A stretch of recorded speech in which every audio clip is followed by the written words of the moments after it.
Good morning students. Solution topic आपण पाहतोय. कालपर्यंत आपण 7 लेक्चर्स माझ्या chemistry made easy by Hemant Adlinge या चॅनलवरती पाठवलेली आहे. सर्वांनी ती पाहिली असतील. सर्वांनी त्याला लाईक करा, जास्तीत जास्त लोकांच्या पर्यंत शेअर करा आणि त्यांना सबस्क्राइब करायला सांगा, जेणेकरून या पुढचे सर्व व्हिडिओ तुम्हाला आपोआप तुमच्या जे माझ्या चॅनलवरती मिळतील आणि तुमच्या मोबाईल मध्ये आपोआप येतील. तर आज आपण Raoult's law for solution of non volatile solutes बघतोय. सोल्युशन कशापासून बनलेलं असतं? सोल्यूट आणि सॉल्व्हंट पासून. तर सोल्युशन मध्ये आपण सोल्यूट कोणता टाकायचा आहे? तर तो नॉन व्होलाटाईल टाकायचा आहे. कोलिगेटिव्ह प्रॉपर्टीजचा आपण अभ्यास करताना एक महत्त्वाची कंडिशन आहे, सॉल्व्हंट्स हे व्होलाटाईल कन्सिडर केलेले आहे. सॉल्व्हंट्स हे व्होलाटाईल म्हणजे वेपराइज होणारे, इव्हॅपोरेट होणारे. Let us consider a solution of two components A and B which forms solution. A means it is a pure volatile solvent.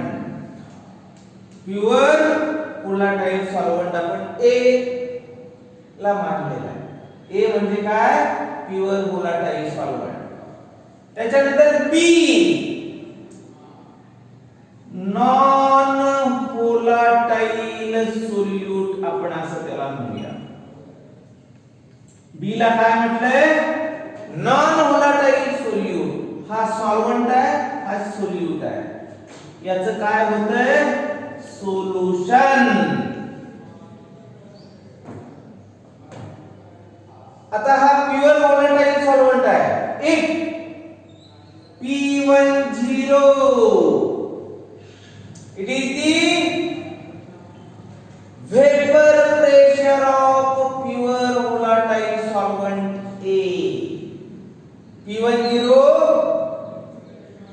vapor pressure of pure volatile solvent A. P20 it is the vapor pressure of solute B. P10 P20 काय आहे माहिती झालं.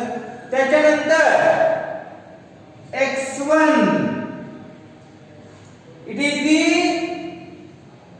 mole fraction of component A in the solution of AB. A आणि B चं जे solution आहे, या solution मध्ये A या सॉल्व्हंटचं म्हणजे कंपोनेंटचं मोल फ्रॅक्शन किती घेतलं? X1. X2 it is the mole fraction of component B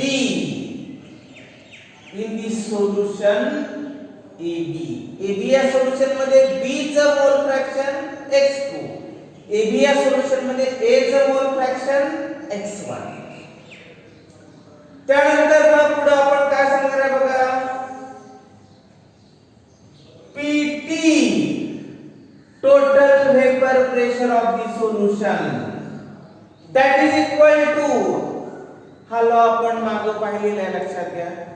PT is equal to X1 P10 plus X2 P20.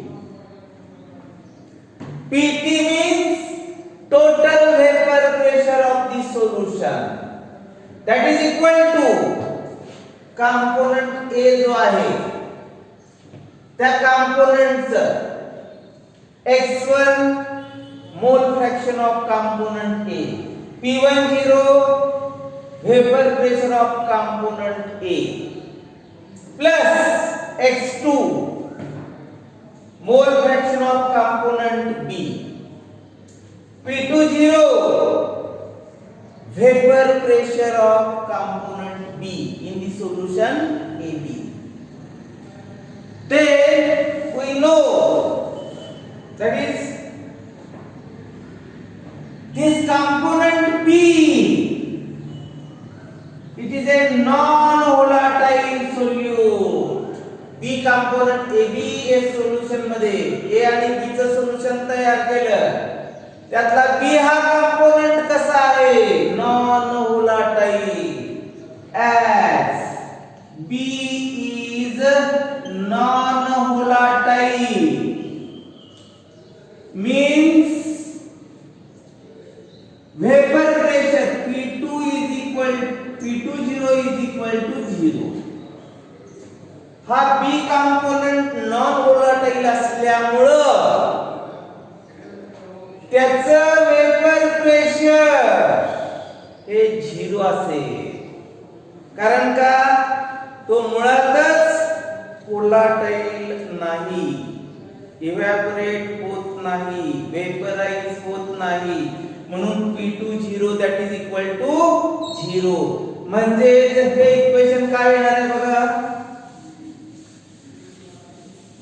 PT is equal to x1 P10 plus x2 into 0, that is x2 into 0 means it is 0.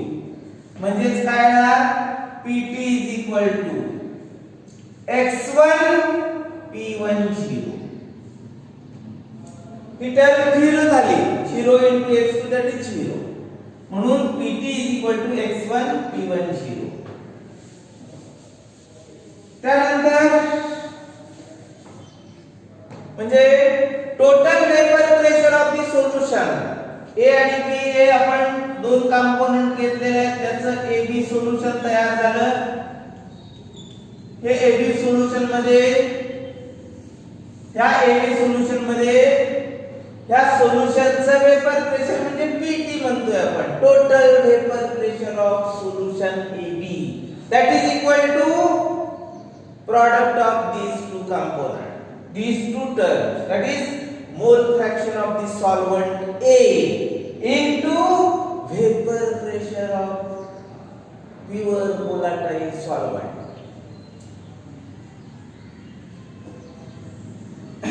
As solute is non-volatile, as a solute is non-volatile means in the solution AB P10 means vapor pressure of pure solvent. ह्या AB solution मध्ये फक्त एक vaporise होतोय, B हा vaporise होत नाही, म्हणून या A चे जे वेपर प्रेशर असेल तेच AB सोल्युशन मधल्या A चे पण असेल, म्हणजे P10 that is equal to P1 किंवा P म्हणूया आपण त्याला फार, P10 that is equal to P0 म्हणू आपण फार, P0 that is P10 that is equal to P0 म्हणजे vapour pressure of the solution, P0 म्हणजे vapour pressure of the solution. त्यानंतर आता PT is equal to x1 P10 हे आल्यानंतर P10 that is equal to म्हणजे PT ला आपण P म्हणूया, that is equal to x1 P0. P10 म्हणजे काय घेतलं, P0 म्हणजे P is equal to x1 P0. Total vapour pressure P T म्हणण्याच्या ऐवजी सिंपली पी म्हणूया that is equal to x1 into p0. त्यानंतर पुढचा भाग जो आहे तो कसा आहे बघा. तर दिस इक्वेशन दॅट इज यालाच आपण रॉड्स लॉ म्हणायचं. Raoult's law for solution of non volatile solutes. त्यानंतर लोअरिंग ऑफ वेपर प्रेशर किंवा इथं हे रॉड्स लॉ काय सांगायचा. P means vapour pressure of the solution. P म्हणजे काय म्हटलंय आपण vapour pressure of the solution means A component B component mix झालं त्याचं सोल्युशन तयार झालं आणि मग हे झालं P. P म्हणजे PT म्हणजे P म्हटलंय त्याला. P म्हणजे vapour pressure of the solution that is equal to product of mole fraction of component A in the solution AB and vapor pressure of solvent. Vapor pressure of solvent. It is nothing but the vapor pressure of the solution. त्याच्यानंतर पुढचा भाग जो आहे तो आपण lowering of vapour pressure म्हटलेला आहे बघा. Lowering of vapour pressure काल काय बघितलं. Lowering of vapour pressure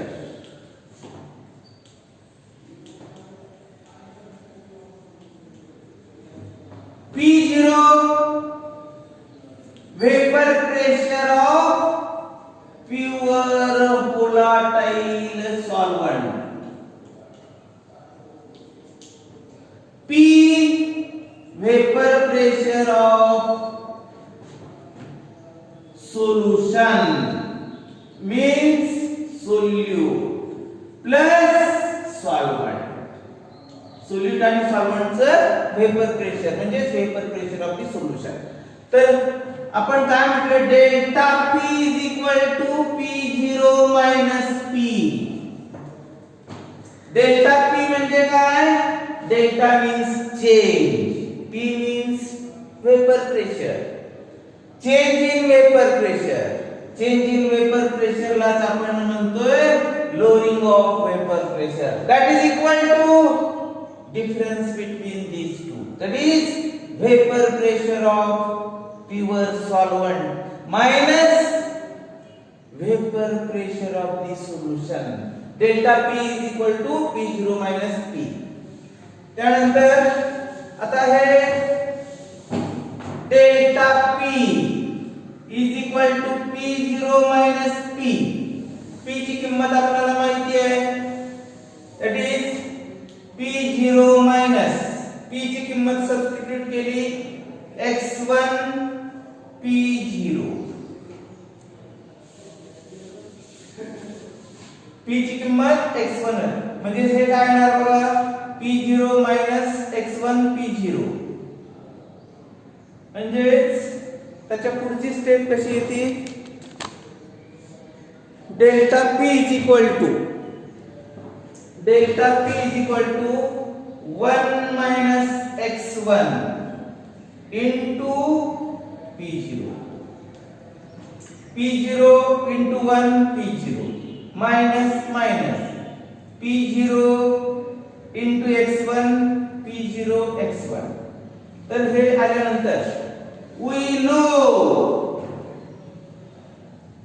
x1 plus x2 is equal to 1.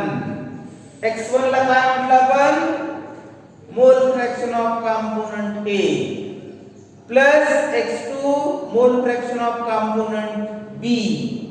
ह्या दोन्हीची बेरीज नेहमी 1 असते म्हणून आपण काय म्हणणार आहे इथं x2 is equal to 1 minus x1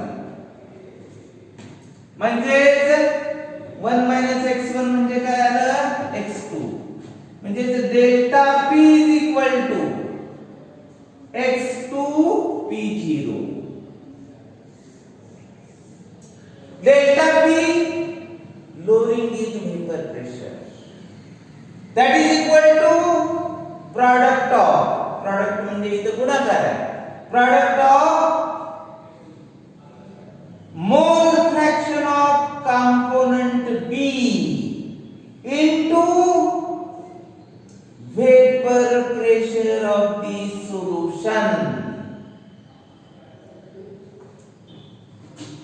mole fraction of component B into vapor pressure of the solution. या दोन्हीचा गुणाकार म्हणजेच lowering in vapor pressure. त्यानंतर पुढे आपण हे असं पण लिहू शकतोय, delta P is equal to x2 P0 म्हणजे delta P by P0 that is equal to x2. Delta P0 ची टर्म या बाजूला आणली आपण, delta P by P0 that is equal to x2. आता डेल्टा P म्हणजे तरी काय हे माहिती आहे आपल्याला, delta P means P0 minus P. मग हेच P0 minus P upon P0 that is equal to x2.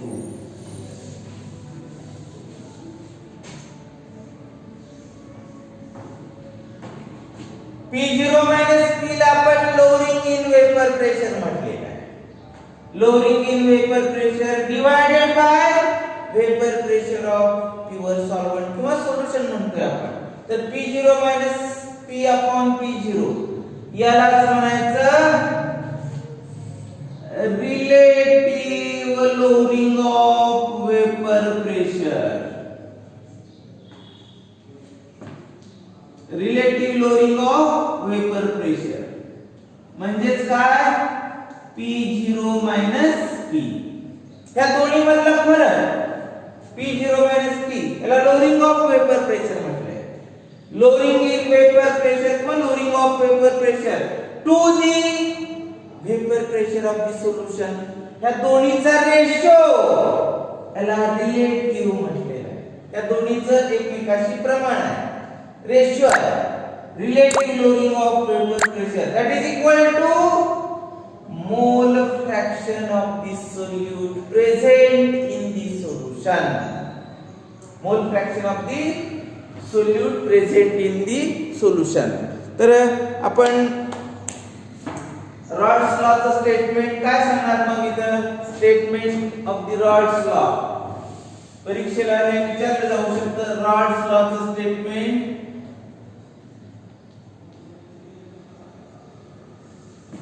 तर रिलेटिव्ह ह्या स्टेटमेंट वरूनच मी तयार करतो, relative lowering of vapour pressure of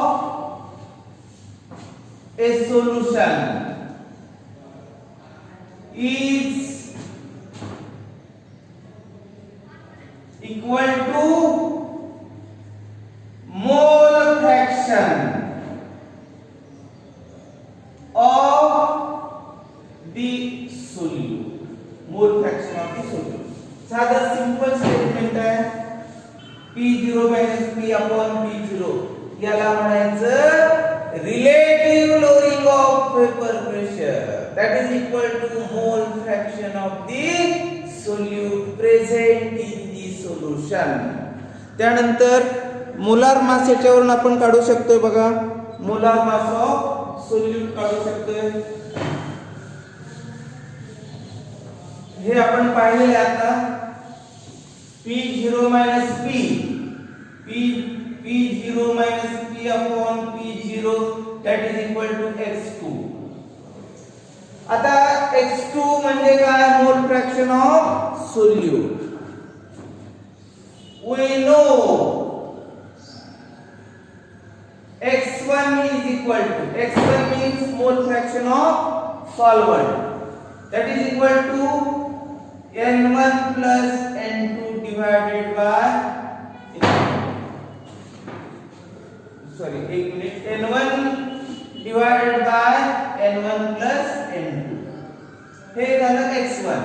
x1 कसा काढायचा, x1 म्हणजे मोल फ्रॅक्शन ऑफ सॉल्व्हंट. कसा काढायचा, number of moles of solvent divided by number of moles of solvent plus number of moles of solute. त्याचप्रमाणे मग x2 कसा काढायचा, n2 divided by n1 plus n2. x2 means mole fraction of the solute that is equal to number of moles of solute divided by number of moles of solvent plus number of moles of solute. म्हणजे x2 is equal to काय आलं आपल्याला हे n2 by n1 plus n2. हेच आपण इथं substitute केलं p0 minus p upon p0 that is equal to n2 by n1 plus n2. त्याच्यानंतर आपल्याला x1 x2 या टर्मचं माहिती आहे. x1 ला काय आपण म्हटलंय मोल फ्रॅक्शन ऑफ सॉल्व्हेंट, x2 ला मोल fraction of solute, n1 n2 ला काय म्हटलं बघा n1 जिथं असेल तर number of moles of solvent, n2 number of moles of solute. त्यानंतर आता as आपण कोलिगेटिव्ह प्रॉपर्टीचा अभ्यास करताना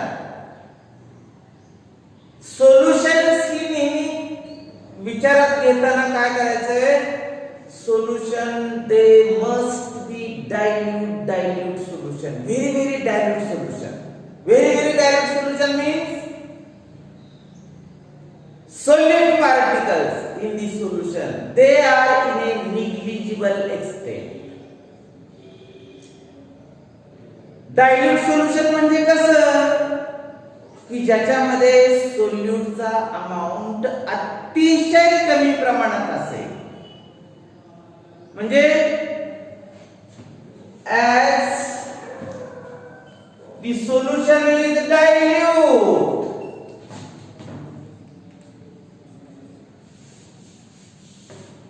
the number of moles